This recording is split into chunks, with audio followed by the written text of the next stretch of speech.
Because the school system will never teach you about money.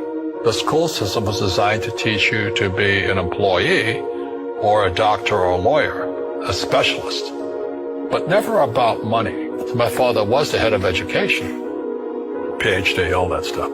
I go home and ask him, I said, why don't we learn about money in school? And he looked at me and says, because the government doesn't let us teach that subject. The government tells us what we can teach and what we can't teach.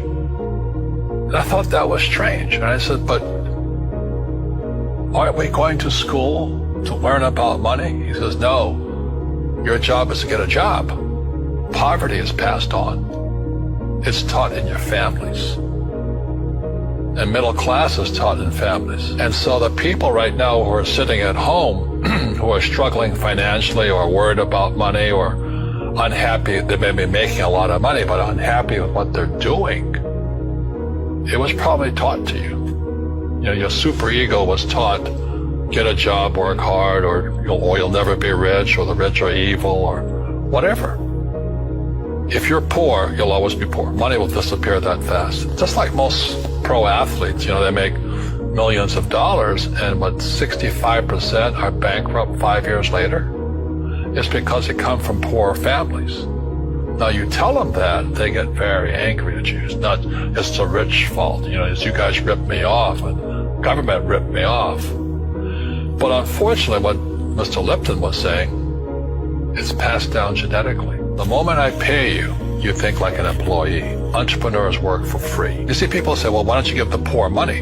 So the only problem with that is it just creates more poor people. Give a man a fish, he fishes for the day, or eats for the day. Yeah, you give a man a fish, you get a lot of people who want more fish. Don't tell people what you know. Right. Keep them poor. Poor will always be amongst us, because it starts up here. It's in their words, you know, and the words become flesh. Well, when they say I can't afford it or I can't do that, they go down. They become what they say. And I meet so many people, I can't afford it. You think I'm made of money? Poor people say I can't afford it, I can't do that, I don't have time. Because this is an escape. It's an escape. You know what I mean? It's easy to say I can't afford it. Oh, I'm too tired. Oh, I can't go to the gym. You know, when you could go to the gym. Your rich dad used to say what? How can I afford it? How can I do that? You know, what would it take, or why should I do that?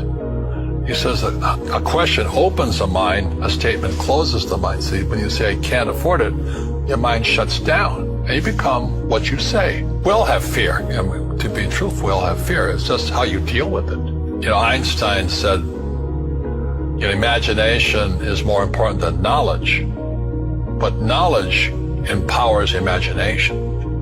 And what most people lack is real business knowledge, like accounting, you know, like debt, like taxes. You got to know that stuff, but they don't teach it in school to anybody. People who are afraid of making mistakes like they teach in school, they don't ever grow.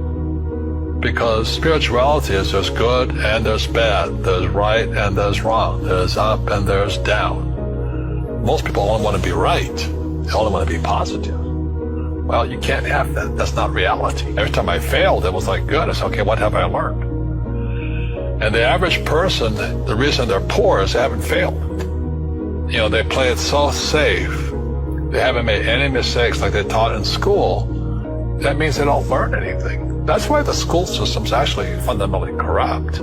It's anti-education. And I think what most people do is they let their parents or their friends talk them out of life. So afraid of failing. But failing is how we succeed.